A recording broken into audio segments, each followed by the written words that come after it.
Hey everybody, and welcome back to the EV Cafe Takeaway, a podcast, as you know, focused on a zero-emission future that we all hope for. And every week I get to interview some amazing people with one of the team from the EV Cafe. And I have got with me today the lovely, holidaying, sort of, John Curtis. Hello everybody, yes, I'm out of the pool for about 40-45 minutes to be with an absolute superstar of our industry. Absolutely, and you'll all be very pleased to know, in case you attempted to go and watch the visual rendition of this over on YouTube, then John is not in his budgie smugglers, but he is fully clothed for our viewing pleasure. Excellent news. That's what you think. All you can see is a shirt, my friend. Right.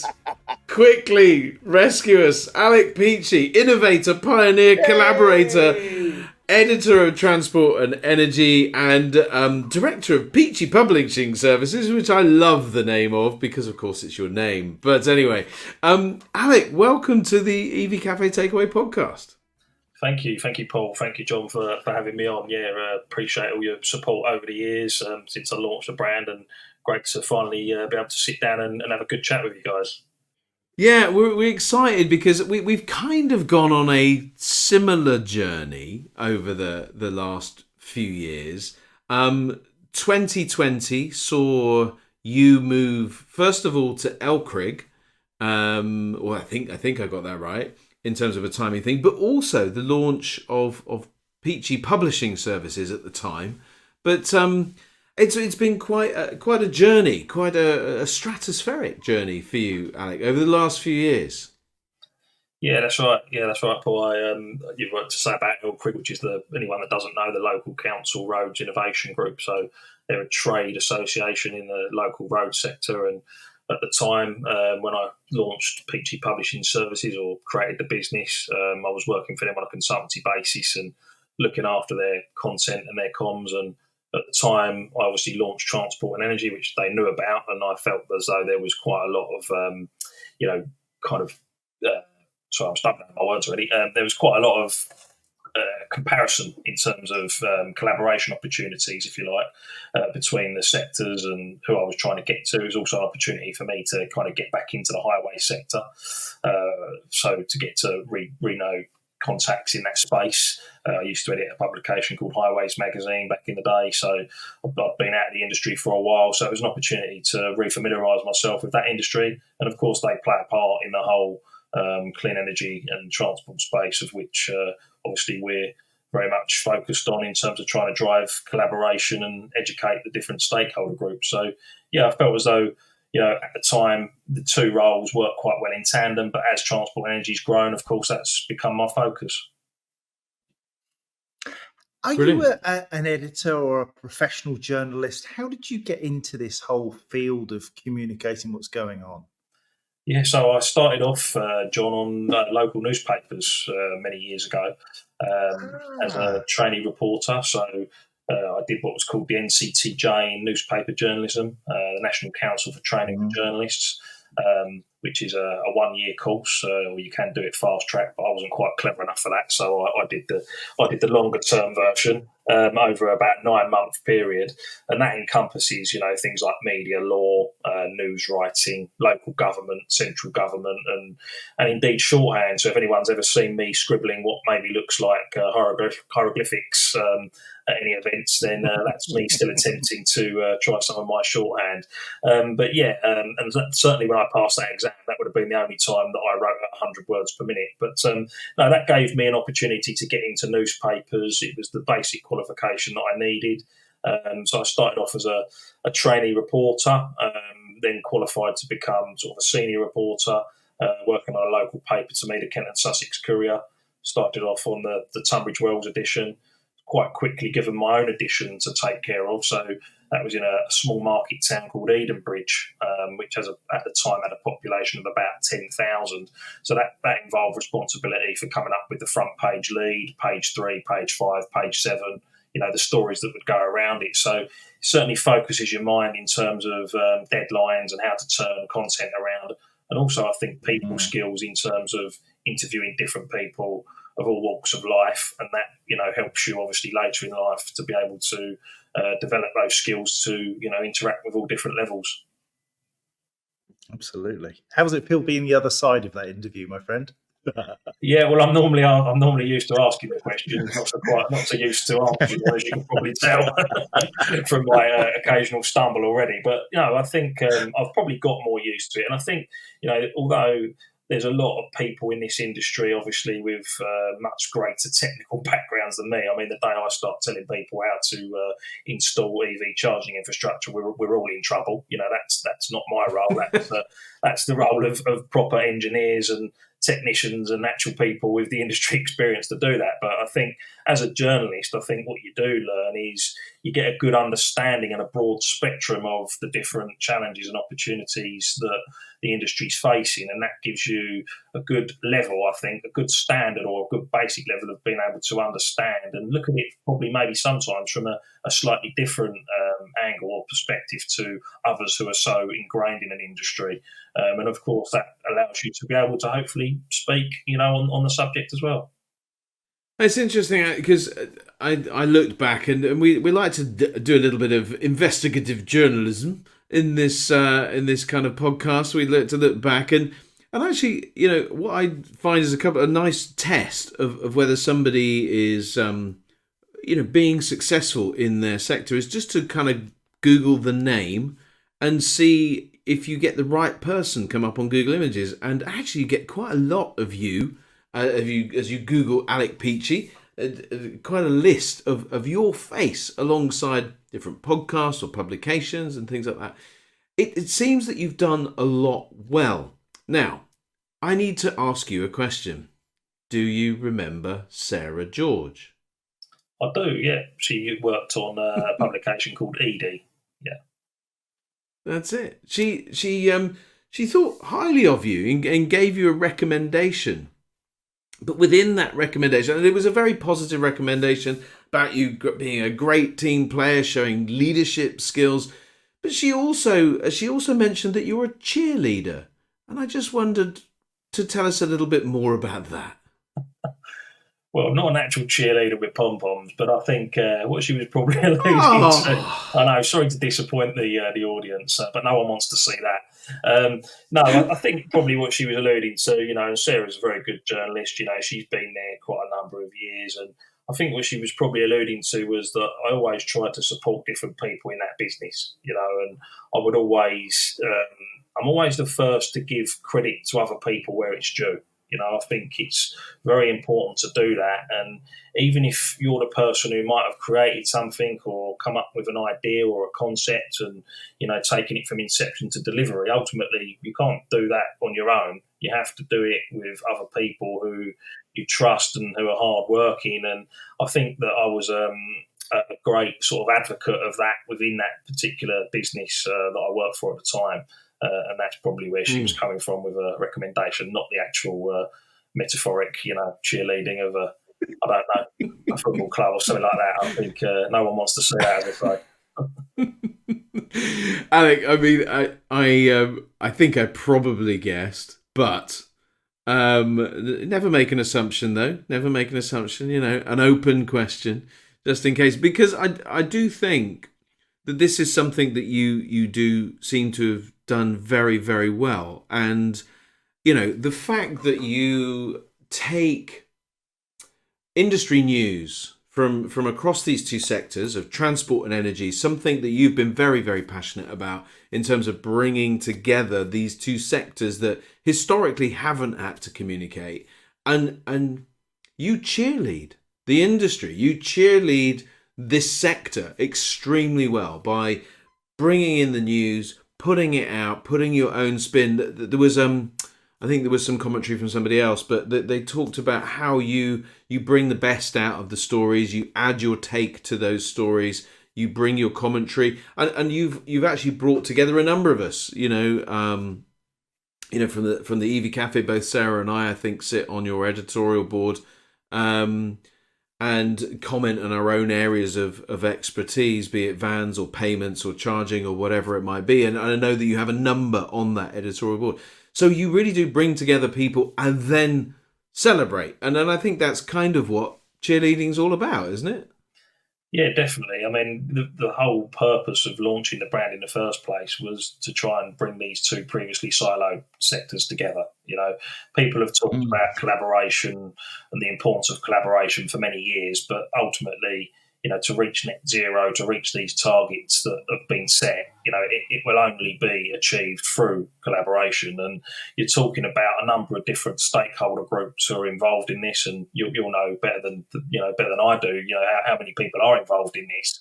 In terms of in the past, they wouldn't have even looked at each other, let alone thought about how Mm. they need to now work together, and that is exactly what they have to do. They do have to work together, and I think the problem that we do have is that unfortunately, there's silos that sometimes exist within a silo, and that's the challenge that we need to overcome. And we can only do that by working together and collaborating as much as possible. To be honest, I think collaboration is certainly the word, and I think that that's been great, not just to see the industry start to do that better, but to start to see the media players in this space do that as well. Obviously everybody has their own, targets and their own, commercial successes that they want to meet, but they also recognise that different media brands, where appropriate, we need to come together. We need to keep delivering this Mm. message and driving it home. There's a lot of misinformation out there, for example, that needs to be combated, and we have a duty, really, I think, to keep pushing back at that and telling the good stories, telling the positive stories. For us as a trade media brand, it's our job to support the sectors that we represent. And I think ultimately that sort of ties back to your point about cheerleading, and hopefully that's what we've done. You absolutely have, mate, and I think that's key. And I'm fascinated by the sense of collaboration. Just because you bring people together doesn't mean they're going to collaborate. And we had a story on the news today, which I think was one of yours, where there was an organisation did some research and found that about half of organisations were worried about not achieving net zero, and 2/3 were saying that collaboration is absolutely key, but there are risks inherent within that. How have you what have you learned practically about collaboration? Because you're so successful at it. You do get transport and energy speaking with each other and working together. What are the key lessons that your last 4 years have taught you about that, making it work? That's a good question, John. I think really, I suppose it's recognising, where the collaboration, the areas where the collaboration is really lacking, or where it's struggled, for example, not necessarily lacking or for a want of trying, but it's needed a little bit of a push in the right direction. And I think for us, that's been obviously with the local authority side, where we fully fund council places at our annual event, the Transport and Energy Forum. And what that means is that you get a very good balance of public and private sector in the room, which I think sometimes at events can be difficult to achieve because councils unfortunately just don't have the budget. They've got such great pressures on them to deliver different services, whether that's children's services, adult services, fixing the roads, etc. That their money is tight. So by fully funding their places, and that includes accommodation, that means that we get them in the room, and we get them talking with the right stakeholders, because you've got to remember the importance of local authorities. Now, local councils have a lot of power. They are ultimately putting those decisions, making those decisions and putting them into action. They're representing the taxpayers, me and you, to if residents are demanding EV charging, and they want to see it in their locality, then a council will generally have to think about acting upon that, and do so. So I think that one of the lessons we've learned is on the local authority side to make sure that they're in the room, because they are kind of a gateway to a lot of the other private sector who want to have access to them. So it's almost like they're the sort of the golden stakeholder, really, in a way. But of course, there's others involved, like central government, fleets, etc. The list goes on. And this is the thing, the list is endless. It really is, and there's so many different silos.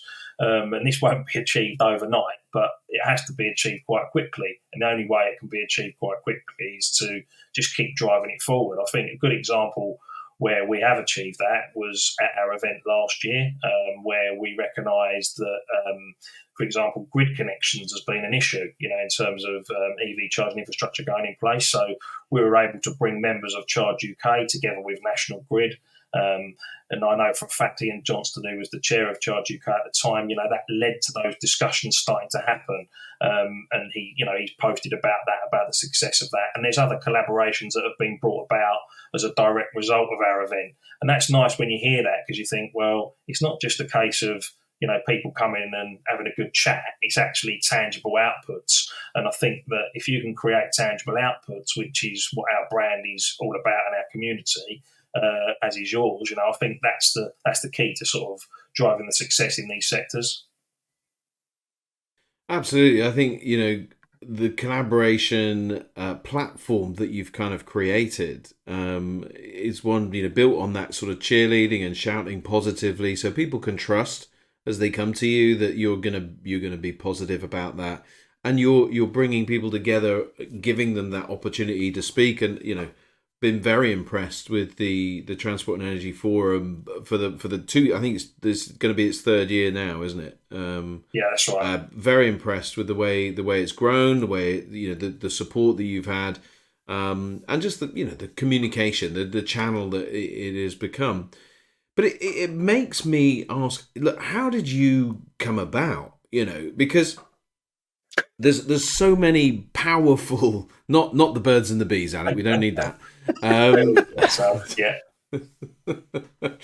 But as you grew up, and perhaps at school, and then perhaps in early days just after that, what was it that drove you to be this way? What formed this collaborative, a lot of foresight in the way that you've approached this challenge? What brought all of this about? Yeah, it's a great question, Paul. I think for me, I was lucky enough when I worked for a previous publisher, and I was editor of a Highways magazine. That particular publisher, a guy called Neil Levitt, he was very open to new ideas, new products, and new launches. And what that did was that created, I suppose, a commercial awareness in me that I didn't know that I necessarily had until the point of, okay, I've got this idea. What do you think? Fortunately, he didn't shut me down. If he'd shut me down and said, no, that's not your job to come up with new product ideas or commercial ideas, your job is to put the magazine out and be an editor, then that might have quashed that. But fortunately, he said, do you know what, that's a good idea. Let's give it a try. Let's see where it takes us. And I think, obviously, fortunately, that particular product idea that I came up with was a success. It generated revenue for that business. And that, I suppose, in a way, was almost like an awakening and an awareness that I had this commercial sort of bones in my body, I guess, that I could drive ideas forward. So then I went on and worked for another publisher, and that was on a publication called Network, and that looked at the role of the energy networks, very niche title. Surprised it didn't make it onto Have I Got News For You, to be honest, but maybe it will do in the future. But no, and that was obviously it's a heavily regulated market, the energy networks. And to be fair, when I was speaking to them, they were the ones that were telling me it was a huge challenge trying to decarbonise transport, trying to make energy cleaner. And I rather naively said, well, what's the biggest barrier? What's stopping this from happening? And they very often met with the same answer. Both the transport and energy sectors are just not speaking to one another, Alec. They do not work together. And that was the kind of light bulb moment, if you like, of hang on a minute, yeah, could be onto something here. And because I've had that transport background as well, of course, I've very successfully built up Highways magazine along with a very, again, the team there. It wasn't just down to me. Other people worked very hard to turn that publication around, and it's still going now. It's a very well respected and established magazine and brand. I suppose what I've done really, Paul, is use the best practice of what I've learned on other brands and brought it into this market. I think EVs, for me, electrification of transport, probably first came into my mindset when I was on Highways magazine, but only very subtly. But maybe that was the start of it, and then it was more so on Network when I was speaking to the energy networks that the energy side came into my mind. And I then ran the idea past, some industry contacts, and they said that they thought I was probably onto something. And I suppose the rest is history. I had the confidence in the end to launch it. at a time during the pandemic. I'd actually been made redundant from a previous job, so then I set up the company and picked up some consultancy work, and that I suppose gave me an assurity of income. Whilst transport and energy to start with was more of a side project, really. But of course, fortunately, we've started to see the fruits of our labour in terms of what we've done and our strategy, which has been to build it organically, follower by follower and subscriber by subscriber. And I'm very proud of where we've got to from literally a blank page to where we are now. It's an incredible growth, mate. And I think what really strikes me is that you've taken it beyond being a digital publication into something physical that delivers results. And the Transport and Energy Forum that you spoke about earlier, which is happening on the 21st of November this year, is one of those very key things that you do to bring people together in a room to make stuff happen. How did that come about? Because that's quite a brave move. You took a risk, didn't you? I did, John. Yeah, I mean, in life, I think it is all about taking risks. And again, I go back to people that I've worked with in the past, and it was someone who said to me, "Well, why don't you do this event? What are you waiting for? Just do it. You've got the platform now. You've built up the community. If you can get the backing and you can get some sponsors to make it viable, then just do it. What have you got to lose?" And I think, that mentality, I think, is getting stronger and stronger every day, probably with me. It's learning to not always worry about what others might think. Obviously you take on board people's thoughts and feedback, but ultimately, you do have to sometimes make decisions. And I've always thought that there was a gap in the market for, a brand such as Transport and Energy to try and drive that collaboration forward and provide, I think Paul alluded to earlier, that sort of, if you like, an independent, trusted source. I think you used the word trust. And I think that's what we've become. People now come to us, they want to run stories, they want to run content. Often we'll be the first platform which you'll see some stories being run through. Not all, but, certainly in some instances. And I think when you get to that point, you've become that trusted voice. Then obviously from a commercialization point of view, and as you say, turning it into physical products like events, etc., then it becomes that bit easier because you've got the trust of the industry. So you have to kind of, I suppose, get your timing right to some degree, but then you also have to roll the dice. But it takes incredible courage, Alec, and you're a very humble human being.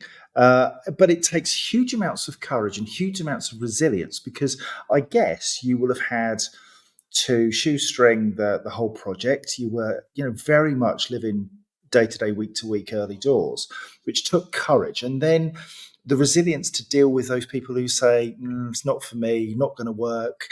Yet you kept pushing. What is it about you that makes you do that? Was there something in your growing up, your childhood, or as you became a young adult that taught you that you have these skills, these abilities? Yeah, I mean, I think the word probably I would use is, you do have to be relentless.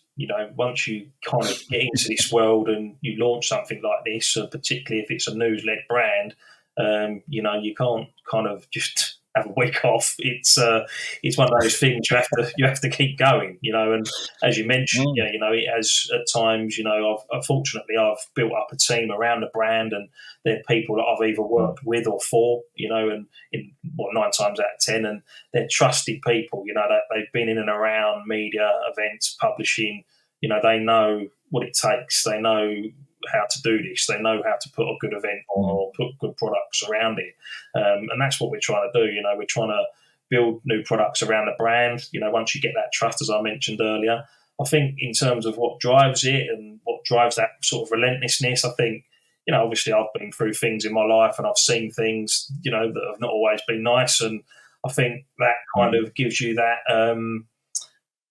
what's the word I'm looking for? I suppose it gives you that determination that you have to keep going. Life's not always rosy, and True. you do, but also you have to think about your mental health sometimes. You have to take a break. I've seen people suffer with mental health problems myself, and at times I've struggled, to be honest, and you just have to take stock of that and know when the time is right. Actually, I do need a break now.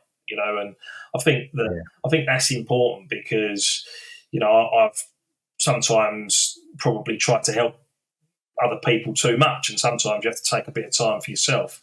But Very that's just in much. my nature, It's I like to bring other people on the journey as well, and it's not all been down to me why I've got to where I've got. It's also been with the help of a great team that helps drive it in the background as well, and hopefully you'll see more from us as we go forward and we continue to try and grow Well, the event.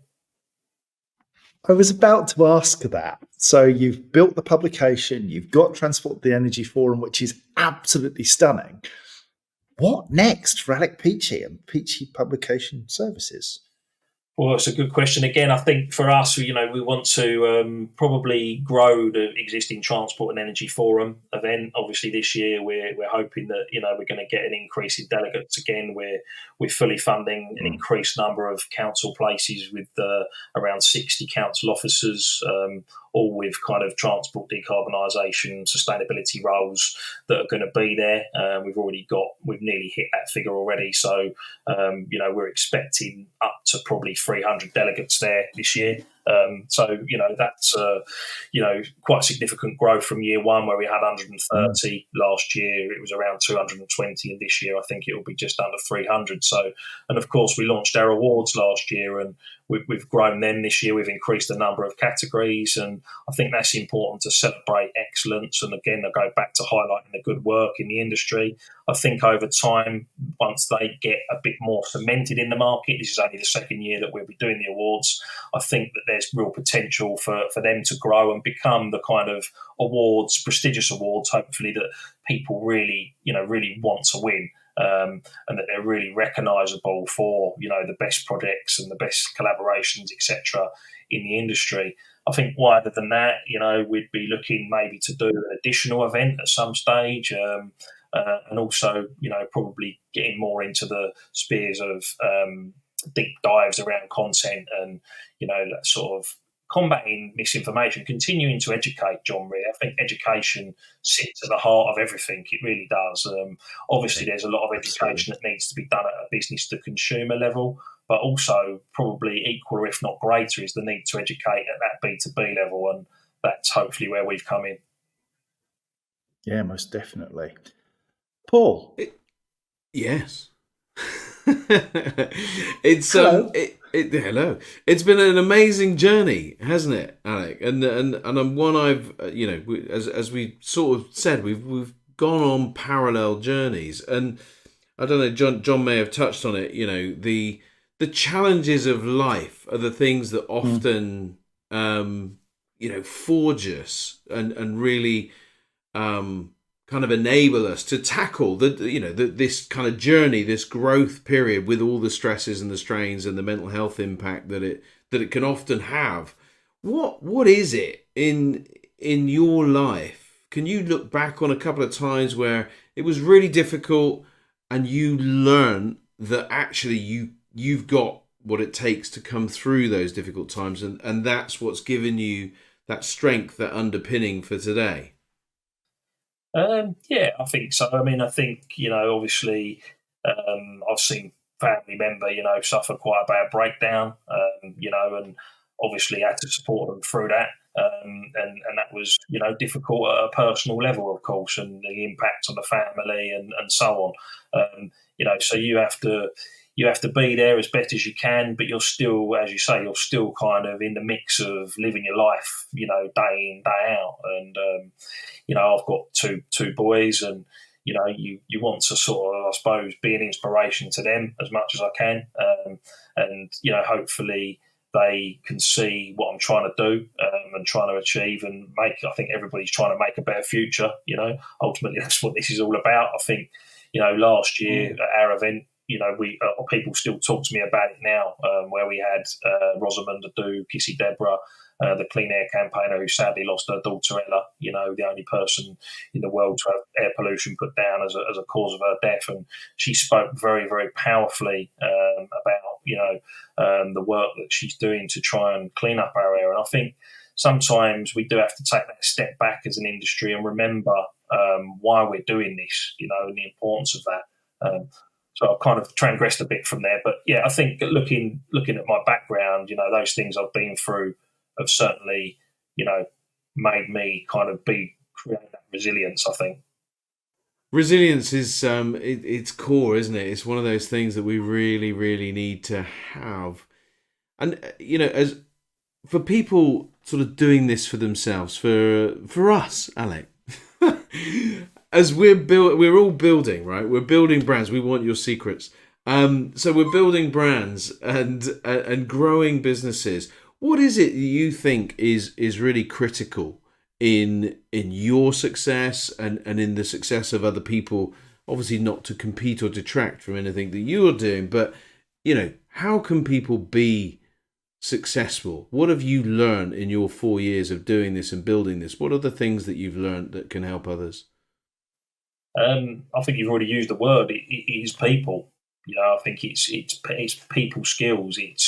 It's driving collaboration. It's being able to talk to people. It doesn't matter what level they're at. You treat them exactly the same as you would anyone else. And I think that's how I've been brought up as a person. And I think if you can take those practices into business and do the best you can, I think people respect that and they appreciate that. If you're an honest person and an honest character, you quickly start to create friendships and relationships in the industry, and it becomes wider than just a business transaction. Ultimately, it's the old classic saying, but people do buy from people and people support people they like. And I think that really that's probably the key to any business is, keep treating people how you'd expect to be treated, really. Mm. And do you, as you reflect back on the last 4 years, do you see a point in time where you realised, or the business began to take off? You realised it was going to be a success. Was it an immediate thing, or was there a sort of a moment in time when you thought, oh, there's been an uptick right at that moment. This has got the momentum now that it needs. I don't think it was necessarily an immediate thing. I think probably, obviously, the forum when we launched that as an event was a key turning point for us. I think as a brand, to create a physical product, as John mentioned earlier, and actually bring it to life rather than it just being a digital platform and a newsletter and a website and a fairly significant, social media following. I think it has to be more than that, but ultimately you do have to get your timings right in terms of, you have to get it up to a level before you can probably launch those type of products. So, for a while it's sort of hand to mouth, and then you kind of scale it. And, at the point of when we launched the event, I thought, okay, yeah, this has been pretty well received. And then, of course, we saw the growth last year, almost double the number of delegates. All of a sudden you think, okay, we're definitely in the right space here in terms of what we're doing and in terms of trying to drive that collaboration forward and getting the right people together. And I think, that's obviously great to see. Hopefully, we can continue to provide that for our platform. Brilliant. Yeah, it's well known, Alec, that the harder you work, the luckier you get, and you work incredibly hard. I've seen myself some of your content coming out at crazy hours, late at night, early in the morning, and you really do invest a huge amount of time and effort into getting news out. Are you somebody who is happy working long hours, or are you one of those people who's very, very smart about the hours that you invest in your time so that you've got time for your kids and your family and other things in your life? I'd probably like to get the balance a bit better, John, to be honest with you. But I think you do learn over time, when to stop, as I mentioned earlier, and when to take a break. And there are times where it's pretty obvious that you've got to do that, otherwise you're just going to burn out. And if you burn out, you're no good to anybody. Your head's not really in the game, and you're going to possibly make bad decisions. So I think that I've got better, but of course, as you all know, with any startup business, it's not 9 to 5. It goes beyond that, and you have to be passionate about it and be prepared to roll your sleeves up. But you also, I think, have to recognise when you need the help of other people and when to bring them in.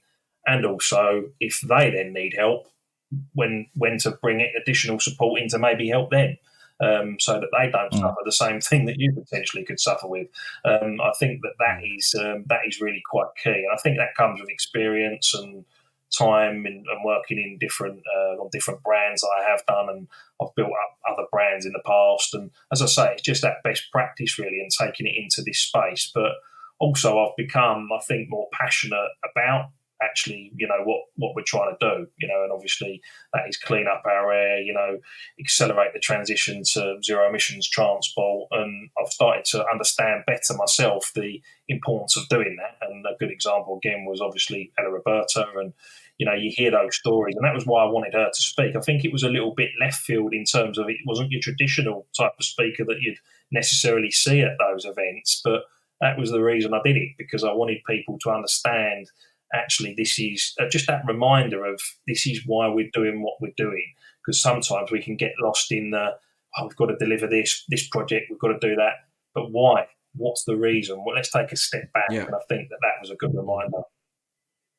And Alec, you're absolutely spot on. I mean, from my time in Vanarama, which was 2020, when that story broke, I was, because albeit she died in 2013, as we know, that the High Court didn't confirm that her death was due to air pollution until 2020. And when that happened, it was something of a it wasn't a mindset change, but it certainly solidified that conscience element of what we're doing. We're doing it for a reason. There is a purpose to this. There's clean air.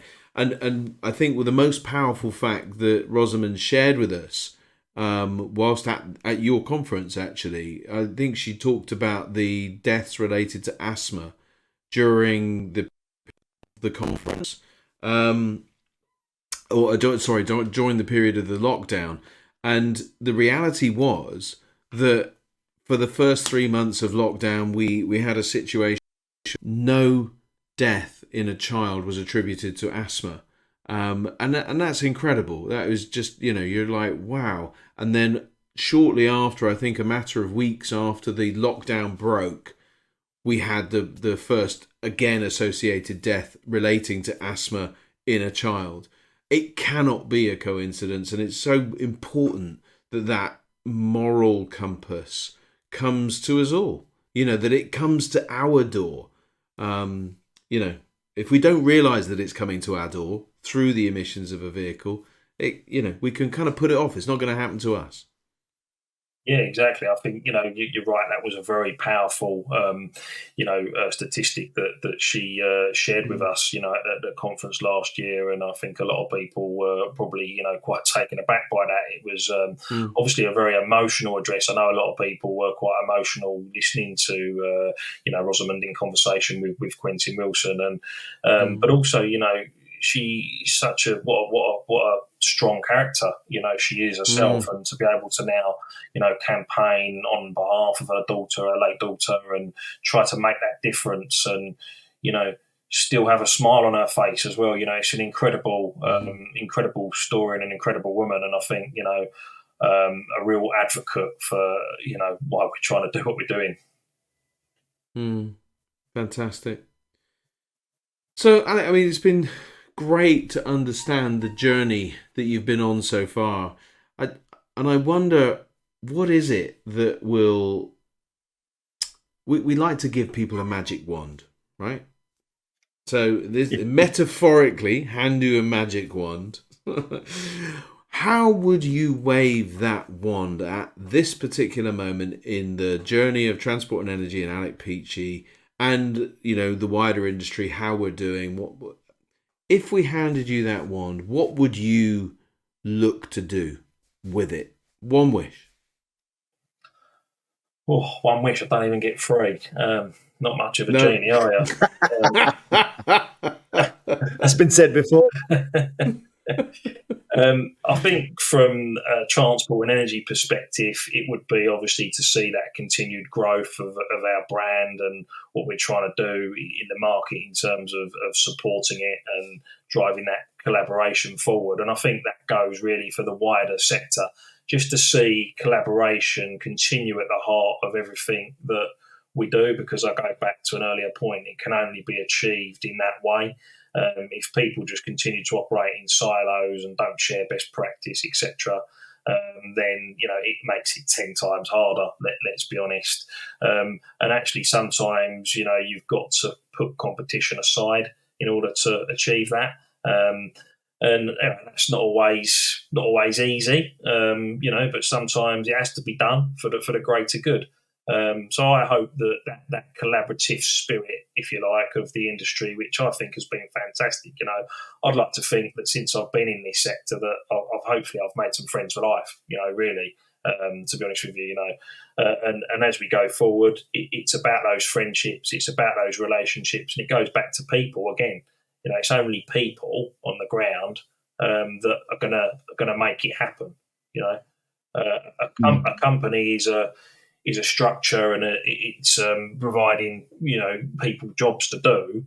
But if it's down to the people to do those jobs effectively and efficiently, and just keep driving forward to change. In my view, to just keep pushing, I think.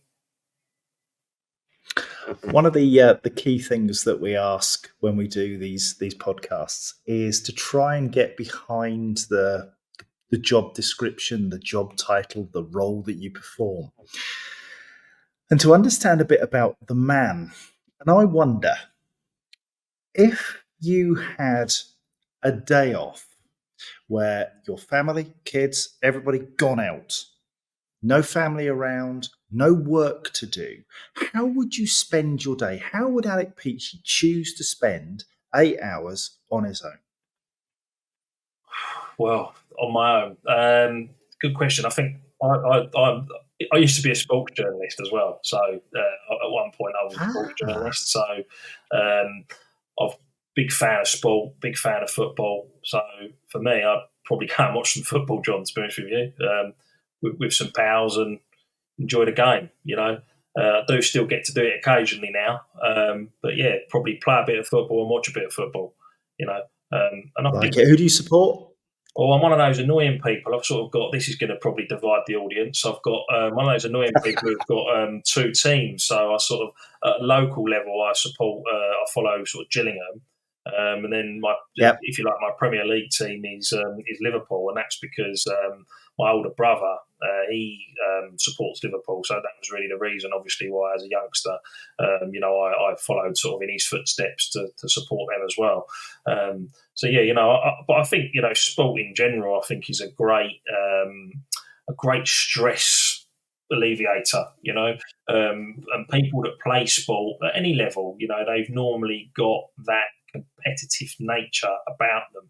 It drives that sort of that strategy and that way of thinking, that relentlessness that I spoke about earlier. So sometimes, even if they perhaps lack a little bit of ability in the sport they play, if they've got the tenacity and the work rate, then that can, make up for it. And I don't know, maybe that best sums me up. He's always on brand, isn't he? That boy, he's always on brand. He's always on brand. Hey, but I'm with him. I'm with him. I'm a Liverpool fan, and I didn't grow up in Liverpool. But all my family are from Liverpool, so that's why I grew up there. And I'm good for that. There you go, kiddo. Yeah, incredibly scarce. Anyway, I'm a plastic scouser. Yes. So we further divided the audience, Alec. But I think one of the things that wouldn't divide the audience is the performance of Jurgen Klopp and the sort of the impression that he left not only on the club but on the nation in terms of his completely passionate and different approach. And the similarities are not lost on me in that you've brought a passion and a determination to bring people together, and under your management, the industry has moved forward with transport and energy and the impact that you guys have had on the market and the event and all of that good stuff. So it's a fitting way to say thank you to you, to the inspiration that you've been, the quiet dig in the ribs as you've kind of accelerated beyond in certain ways, certainly in terms of followers in LinkedIn and things like that, as people have just absorbed. Yeah, there's a big smile on his face now for everybody that is is not watching.